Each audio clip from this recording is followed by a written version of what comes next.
Okay, it's going to be a review of Unforgiven, WWE Unforgiven 2005. We got John Cena and Kurt Angle coming over from SmackDown to main event a Raw pay-per-view. We got the WWE Champion going up against, can't use the word Olympic, so they use the word gold medalist. It did seem like they tried to get a lot out of Kurt being a gold medalist at this time. They gave him a brand new gold medal. I think this is the real gold medal from Atlanta, a replica of it. Obviously, it's not the exact gold medal. But yeah, I think it's a blockbuster. On paper, it's a blockbuster main event. I love the John Cena, Kurt Angle combination. Definitely not one of their better matches. This actually ends in a disqualification. But it's definitely a good match, though. There's definitely mixed feelings on the ending. But overall, you had to end it this way because, like say Cena does go over. What is Bischoff going to do? He's going to fire Kurt Angle because he had just fired Jericho for losing to Cena clean. So, it's really the only thing they could have done. Is it the most creative disqualification finish in the world? I would say no. It definitely could have been better executed. There's no doubt about it. But I think this is a solid show. And what is really interesting here, too, is this is really the first time a Raw pay-per-view is Triple H free.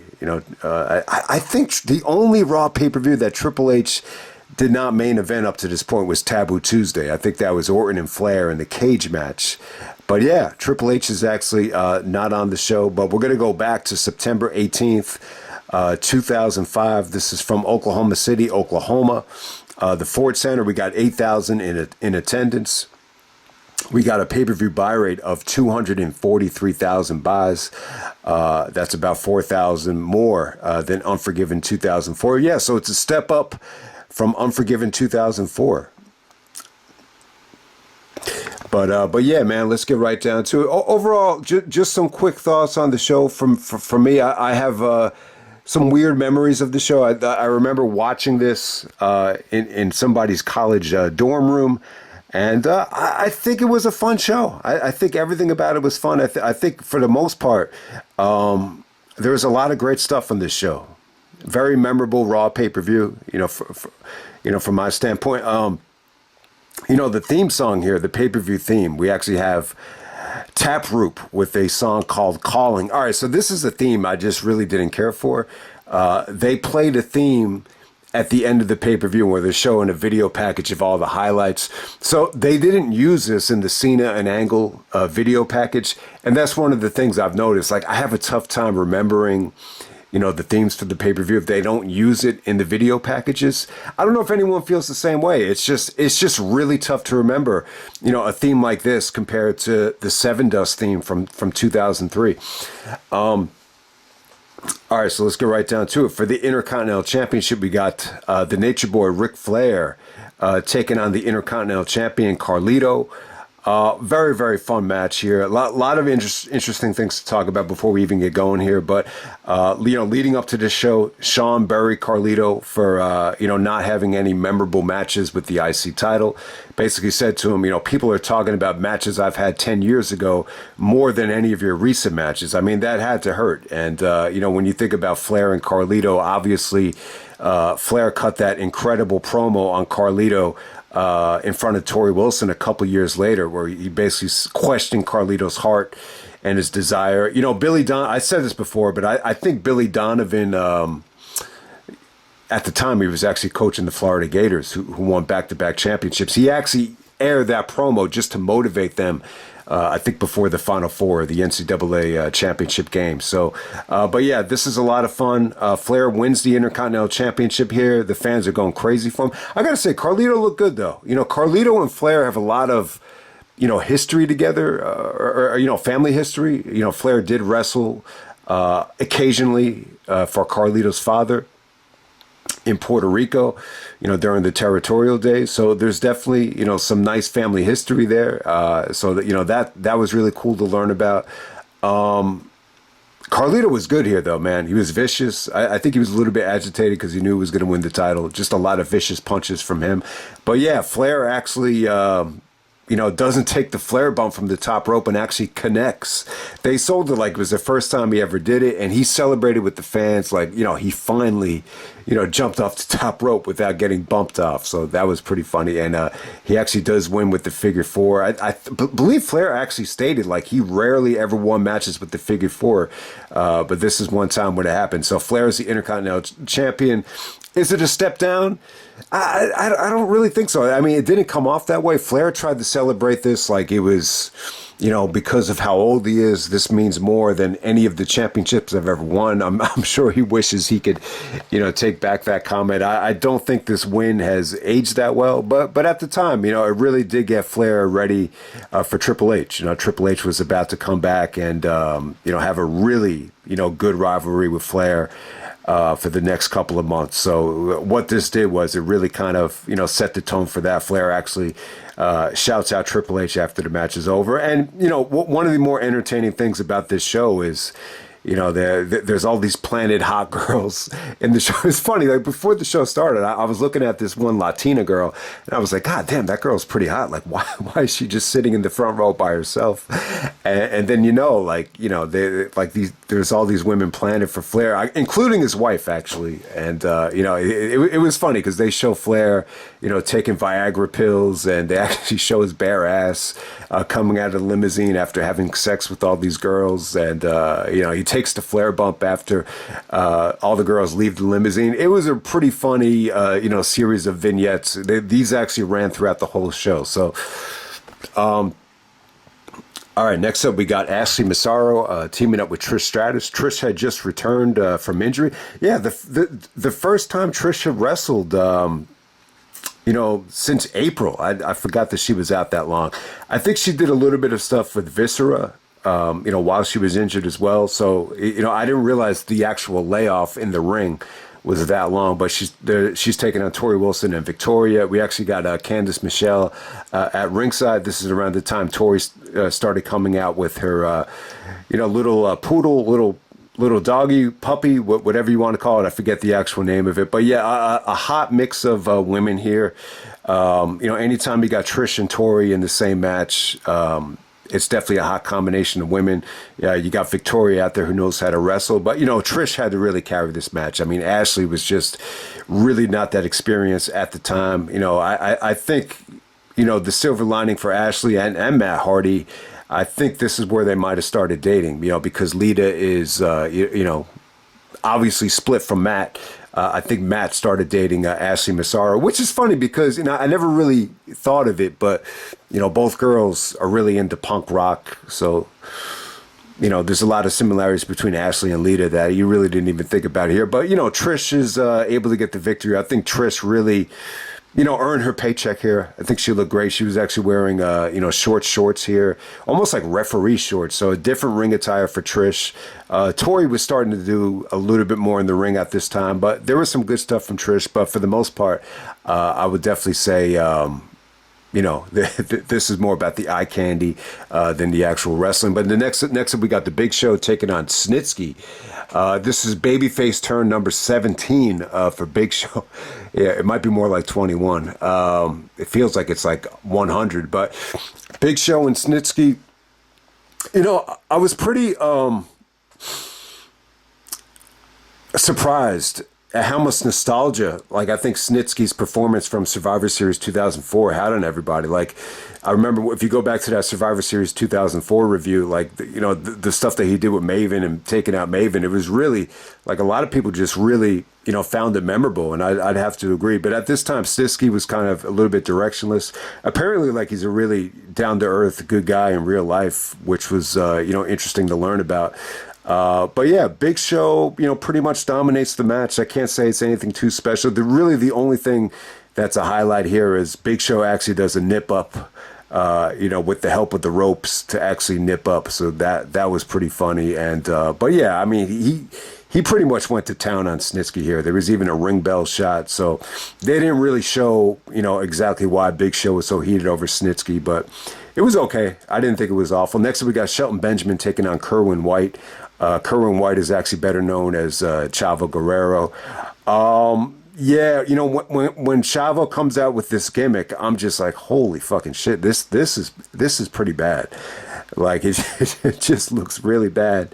Yeah, it's almost like, man, I just hope nobody put a curse on the Guerrero family because of this, because Jesus, this did not age well for me. I'll tell you what though, the initial promo from Kerwin White, Chavo, during the summertime was actually kind of funny. I still remember it. It was memorable because I remember he's like, I am going to denounce my Latino heritage. By now you could call me Kerwin White. Apple pie, 4th of July. Yeah. That's me now. I actually like that promo from Chavo, but when you actually see the gimmick, you see him come down to the ring, you see him actually try to wrestle, it's just like, man, this is just a little bit tough to watch. But I gotta say, they didn't quite give up at Shelton at this point. I think this was a good performance from Shelton Benjamin. The problem with this match is Chavo's not wrestling like Chavo, so it's definitely a little bit watered down. He's coming out there with a golf cart. You know, I guess the stereotype is that most white people play golf, or most white rich people play golf. So his weapon of choice is actually a golf club.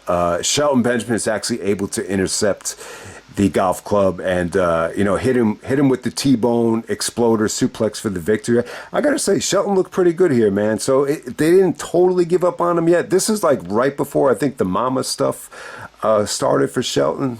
But yeah, can't wait to revisit that. But yeah, it's just a shame, man, because I definitely felt like when Shelton first got to Raw and he upset Triple H.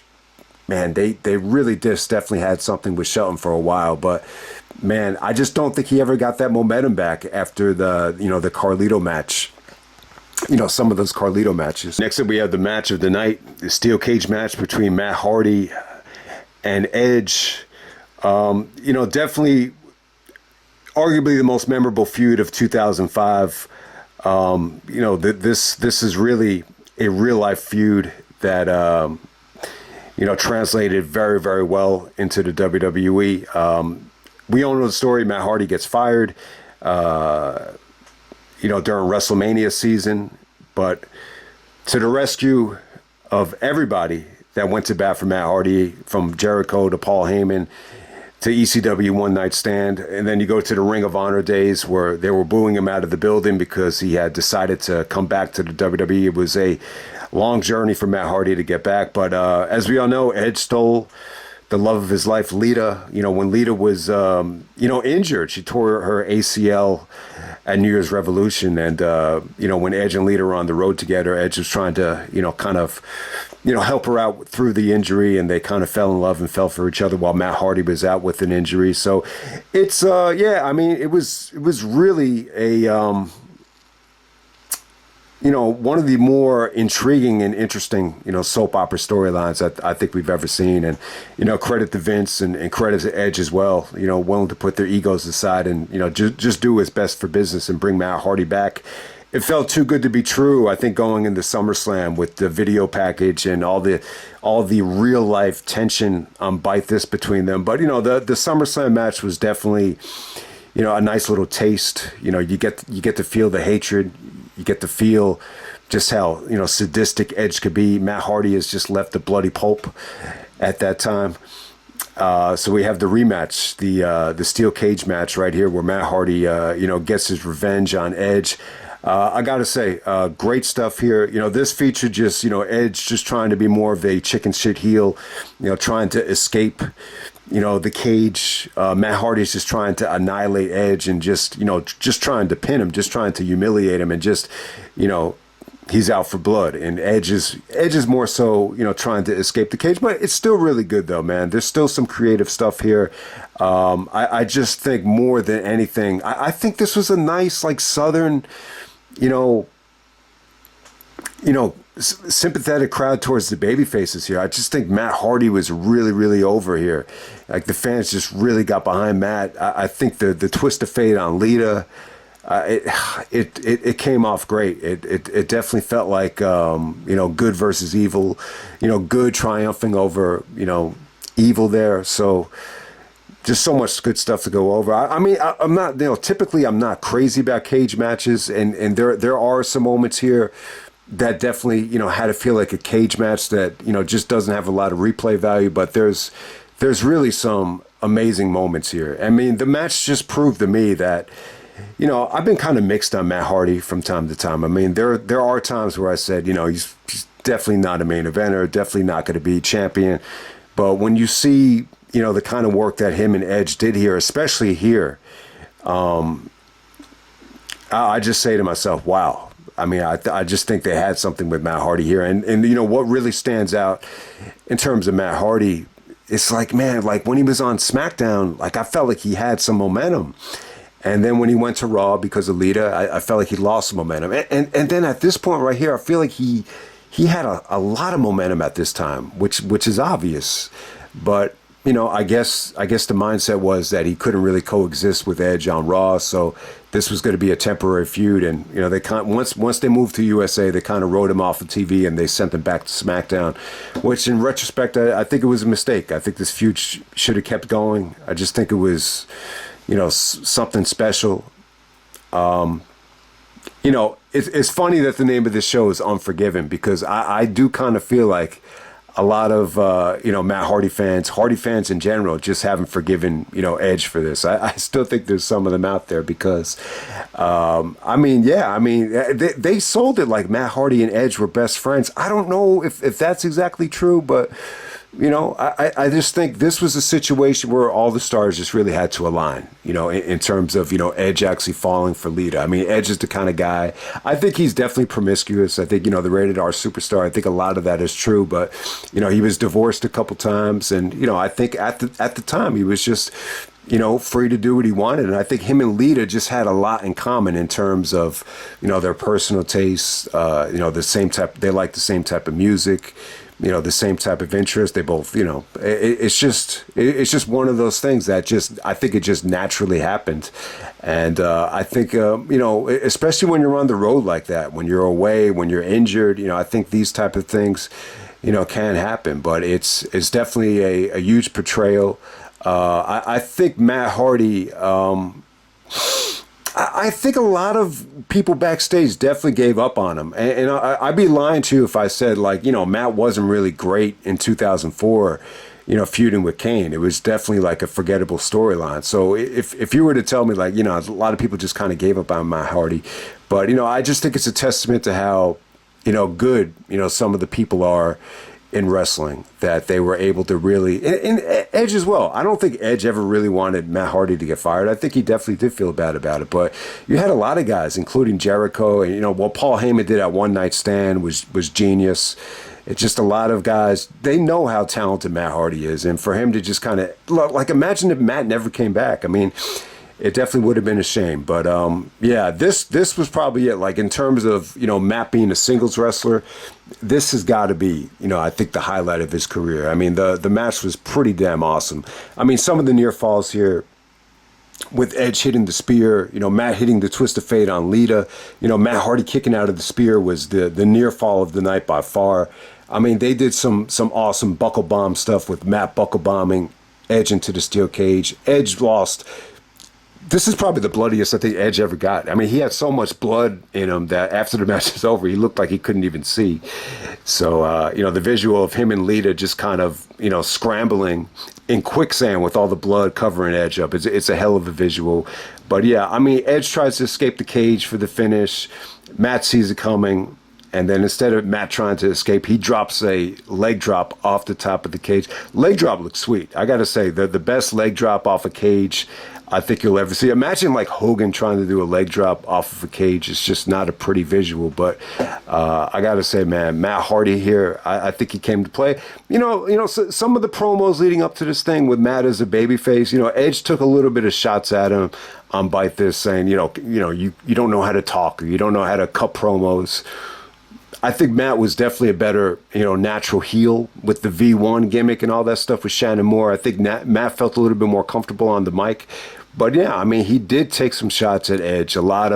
He said some stuff he probably shouldn't have said, the car accident stuff. And there's another line where he said, "You're going to wish you were dead." So, Definitely the match of the night. I would say one of the best steel cage matches, maybe ever. I definitely think it's that good. Yeah, I mean the street fight on Raw was the match to set this up. That kind of ended like in a no finish with that side effect.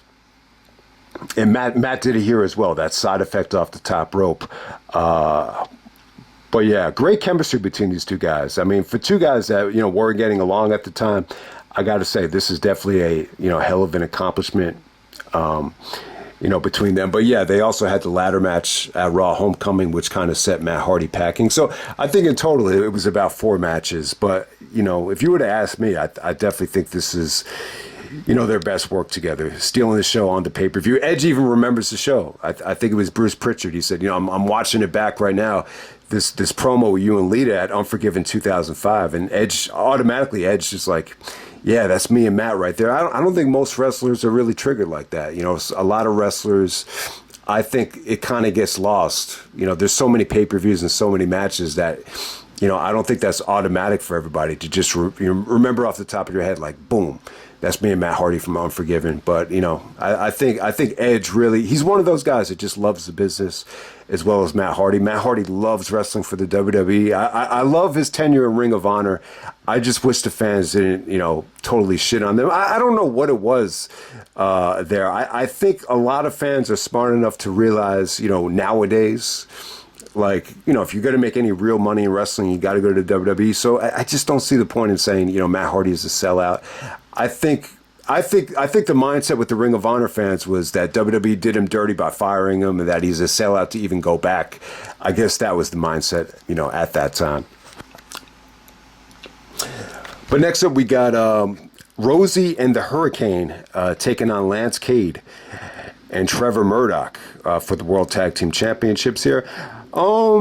Pretty good performance from Trevor Murdoch. Trevor was going up to Lillian Garcia, almost like stalking her. So he did some crazy heel stuff here. The DDT that Trevor hit on Hurricane was sick. He hit the DDT, right by the ring post onto the outside.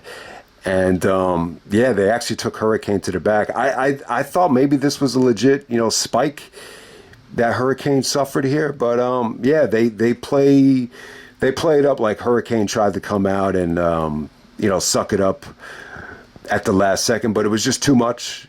Trevor and Lance do a nice little double team, chop block and clothesline on Rosey to win the tag team title. So good stuff. I think Lance Cade and Trevor, I think this is a much better combination than Lance Cade and Mark Jindrak. I think Trevor just definitely had, that roughneck old school style. I think he's actually Dick Murdoch's son. Austin was a huge Dick Murdoch fan. He's like, if you want to learn how to work over a body part, watch a Dick Murdoch match. So shout out to those guys. I think it wasn't a great match. I mean, it was kind of put in a tough spot, but pretty convincing win for Lance Cade and Trevor Murdoch. Next up, we got Shawn Michaels taking on Chris Masters. Before the match starts, Maria is actually doing a promo with Chris Masters, and she's like, why do they call you the masturbate? And he's like, it's the masterpiece. And then he's like, they call me the masterpiece because my body is sculpted like a Michelangelo, painting.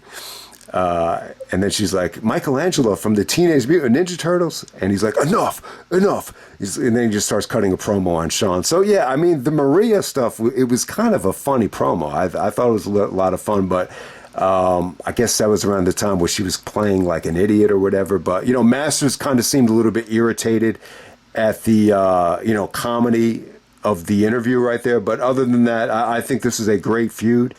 After coming off of SummerSlam 2005, Shawn, I don't think Shawn wanted to stay a heel. I wish Shawn would have stayed heel. But, the stuff with Hogan, it was just a heel match for Hogan. I don't think Shawn had any long-term plans of, being heel. So, why not just insert Chris Masters? We get an up-and-coming heel that's a cocky bodybuilder that's on steroids. to interrupt Shawn. He basically insults Shawn Michaels' looks. He's making fun of him for his hair being thin, and he basically says, "You're not exactly the sexy boy anymore." Then Shawn's like, "I know what you want. I'm going to give it to you." And he just smacks him. And then we get Shawn Michaels and Chris Masters. I think they did a Master Lock challenge where Shawn couldn't break the Master Lock. But yeah, if you haven't seen it yet, good stuff here. So yeah, if you want to make the case that Shawn is the MVP of 2005, I think this match of Chris Masters is, one of the better arguments for that, because, it's Shawn really having, he's giving Chris Masters the best match of his career. I mean, there's no doubt about it. This is the best match of Chris Masters' life. I'm sure Masters has gotten a lot better as a worker after this, but he never really got this type of push again once you get past 2005. So this is definitely the best match I think Chris Masters has ever had, at least in the WWE by far. And Shawn's performance here was magical. Just the countering and maneuvering away from the Master Lock was just on the money. Shawn just looked a little bit, definitely had that rhythm. This is a little bit of opposite from last year in Unforgiven, where he's trying to work his way into things by facing Kane of all people, which is difficult. But with Masters here, Shawn was in a very confident rhythm, cutting some of the best promos of his career against Hogan at SummerSlam, giving Hogan one of the best matches he's ever had at SummerSlam. Shawn was definitely in tip-top condition, and confidence was definitely at an all-time high. So that definitely translated here. I just think Shawn looked great. He looked relentless, trying to stay away from the Master Lock. I got to give Masters credit as well. Like, it wasn't just the Master Lock stuff from him. He definitely did show a lot of power with some of the power slams. Some of the clotheslines on Michaels came off great. Shawn's just great at bumping and selling. So, but yeah, the Master Lock stuff was just good. Shawn just, it looked like he was a rag doll out there just being tossed around. He's able to counter the Master Lock by just kind of jumping out of the ring while the Master Lock is still applied. So I thought that was great. And, the ending just features, Shawn actually goes off the top rope. Masters catches him. It looks like he's going to transition to the Master Lock. It looks like it's really actually on. And then Shawn is able to kind of, skate away from it, and beautiful Sweet Chin Music, full contact on the Sweet Chin Music, it looked like. And then, yeah, Shawn gets rewarded for putting over the Hulkster at SummerSlam and gets a nice little victory over Masters. Great ending, man. This aged well, man. I think this was really good stuff. It just seemed like Shawn was more over here than he usually was. I think, them being in the South, I just think Shawn really came off like a great babyface here as well. And plus, he did so much entertaining stuff with Hogan that I think this is an example of a babyface turn, just having like a lot of juice to it with all the entertaining heel antics that, transitioned into it. So I think that's what made it special as well. All right, the biggest knock against this match for me is, Masters' physique here. I mean, it's the equivalent of having like a porn star on with like massive, tits that don't even look real. That's how jacked up Masters looked here. And compared to Michaels, it's just, if my dad saw this thing, he'd be very critical of it. He'd be like, "Oh, Shawn Michaels just looks like a regular guy. How is he going to beat this guy that's, this bodybuilder that's jacked up?" To me, like, bodybuilding isn't everything, but, you don't have to be a great, you don't, just because you're an amazing bodybuilder doesn't mean you're going to be a great wrestler. I think most people know that, but what I didn't know, and I don't think I've ever seen the segment, but I guess when Shawn and Triple H were in DX, the wellness policy was implemented, and Masters had to stop taking whenever he was taken. Apparently, they buried Masters for his physique changing. I never saw that promo, but. I've heard about it time and time again, but we're just going to move on there. But, if you could look past the, the size discrepancy, I think Michaels put on a magical performance. And, that's, to me, like, that's one of the most important reasons you could be the MVP is if you could carry guys to matches that they've, if you could carry guys to great matches that they could never dream about having.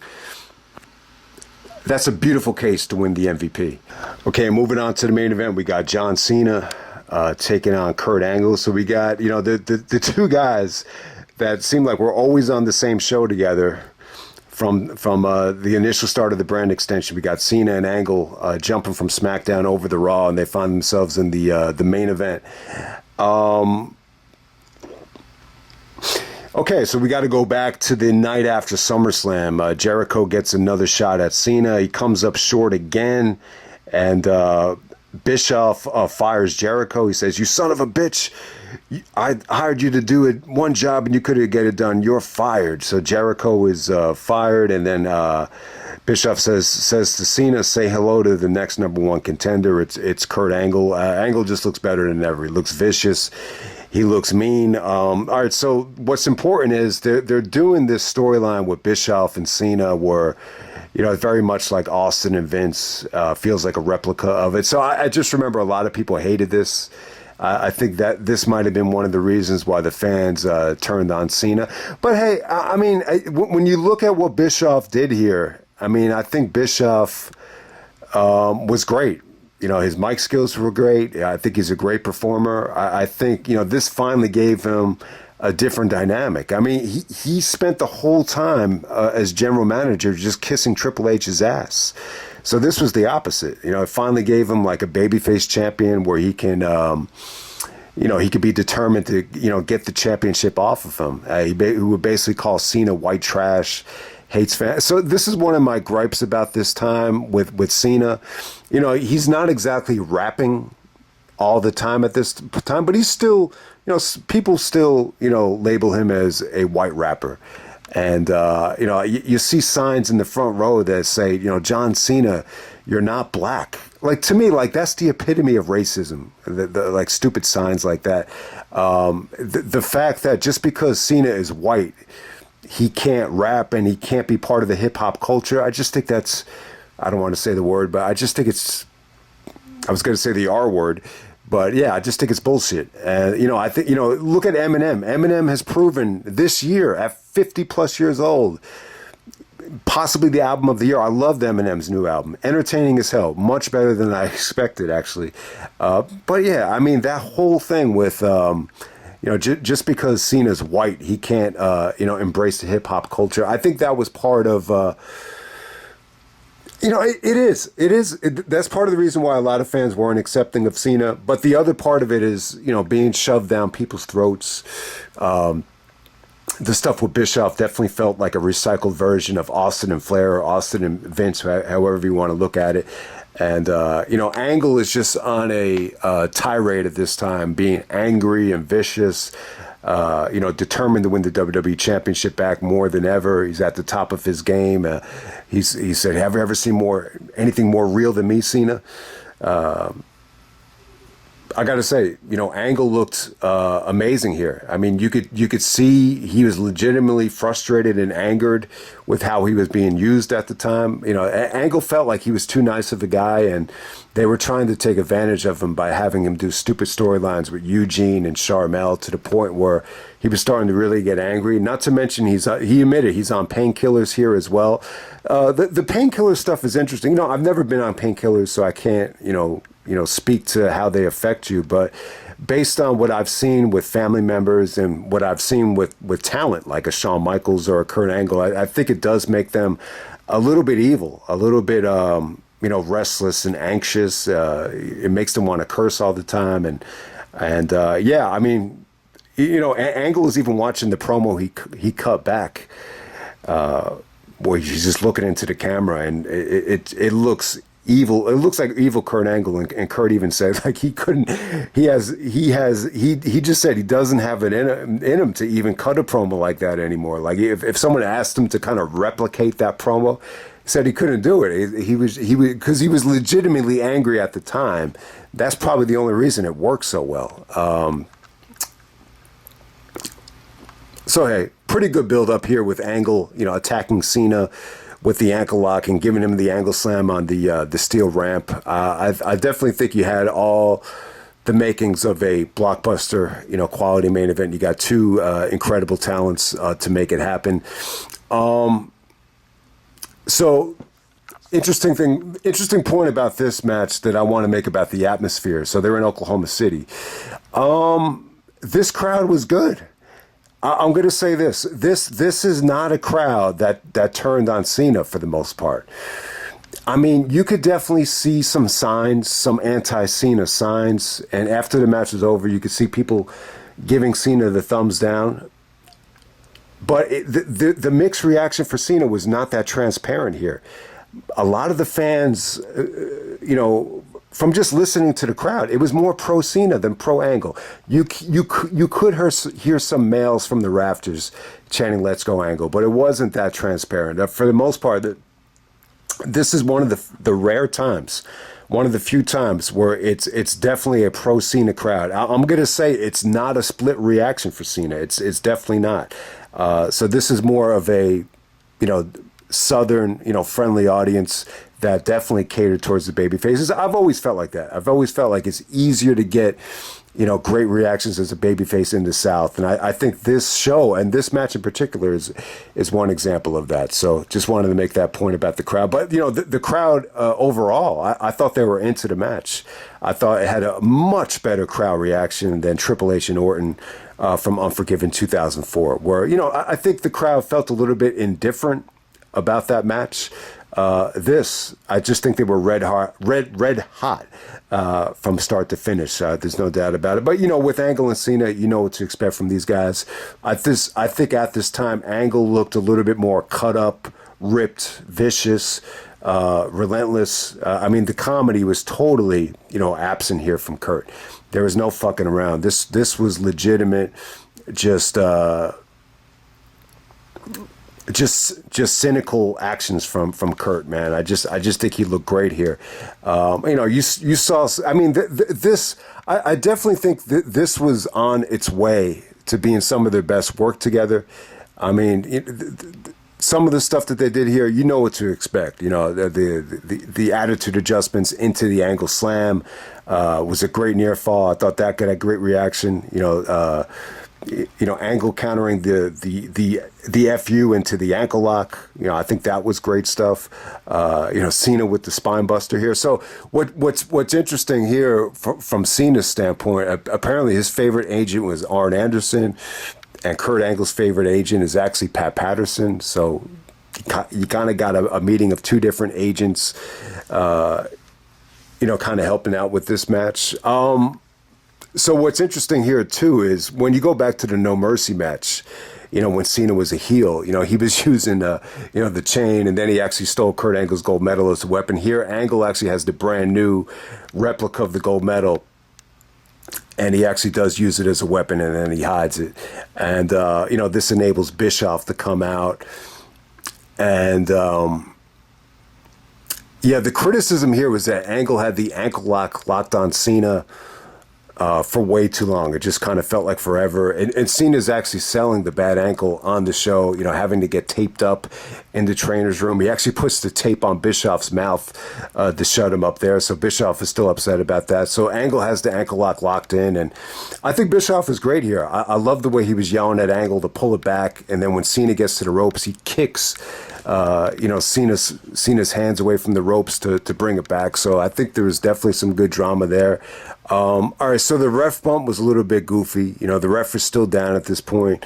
What really hurt this match for me is the finish here, man. I'll tell you, when Cena takes the belt and clocks Angle with it, it looked like shit. It looked horrible. It looked like Cena had like a torn shoulder the way he did it. I'm just like, there had to be a better way to execute that. I don't know if you want to attribute it to, Cena just being uncoordinated or whatever, but that's what actually caused the DQ. Bischoff is like really upset about it. He's like, there's no way, you're giving that title. That title is going to stay on Cena. It looks like Bischoff is in the midst of trying to restart the match. Before he's even able to do it, Cena hits the FU on Bischoff, and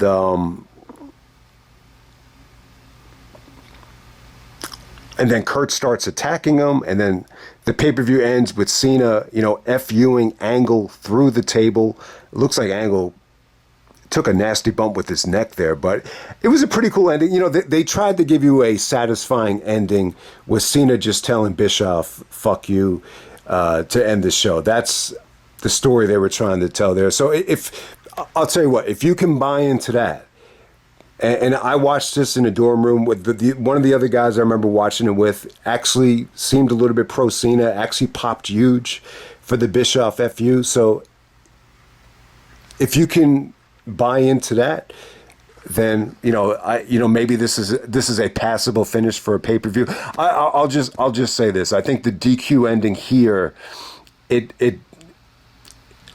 it wasn't executed as well as like SummerSlam 2001, where I feel like that's a situation where it's a disqualification, but it's still within the context of what happened in the feud. I think it's a satisfying finish. Sometimes when you look back at these feuds in retrospect, you could appreciate the DQ finish a lot more. Yeah, this is a little bit of a tough one, but I think the best argument for this one would be, you just saw Jericho get fired for not getting the job done by beating Cena. So if Cena does win clean, you would expect Bischoff to fire Angle, which is unrealistic. So you got to keep this going. Cena's going to be champion, as we all know, for a long-ass time. He's going to be the face of the company, at least until Edge is going to plan to cash in. So you can't put the title on Angle here, even though it did seem like more people than ever wanted Angle to be champion. And trust me, I was one of them. I really wanted Angle to be champion. And it was so overwhelming to the point where they had to put Kurt on SmackDown to be champion because, they're not going to give up this Cena reign for nothing. So the only other alternative would just put Kurt on SmackDown and have him be champion. So you definitely had the two hottest guys in the business going at it for this main event. So it's definitely a hot main event. There's no doubt about that. But this finish is just tough. It's tough to be satisfied with it, especially if you blew like $50 on it in the heat of the moment. So I could understand it if some guys were a little bit upset with the finish. But yeah, Cena could have done a better job of executing, that belt shot on Angle. I just think it looked ugly, it looked nasty.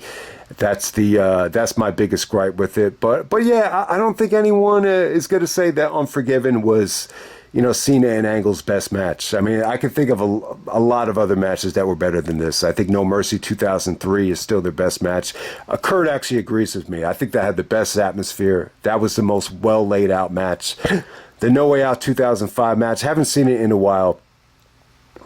But yeah, there's a lot of history here between Angle and Cena. Ever since that first time where Cena debuted on SmackDown, I think the Cena and Angle pairing, it definitely always felt like a natural fit.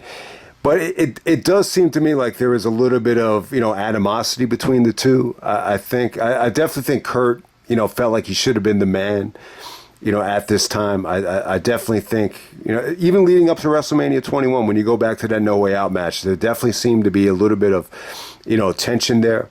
I think Cena actually knocked out a couple of Angle's teeth. So if anyone questioned why Kurt started using the mouthpiece around this time, I think Cena would be the reason as to why Kurt lost so many teeth. But yeah, man, I like the Cena and Angle combination. And for as much as it frustrated me in 2005, because, a lot of people just couldn't buy into Cena being the face of the company, being the champion of the company, when you got like this, the best version of Kurt in his absolute prime, the MVP of 2005, arguably, in this spot. But that's pretty much it, man. That's Unforgiven 2005. I would say this is a very good, you could kind of argue it as, I think it was almost there, but not quite. Almost a championship, but not quite, in terms of this being great.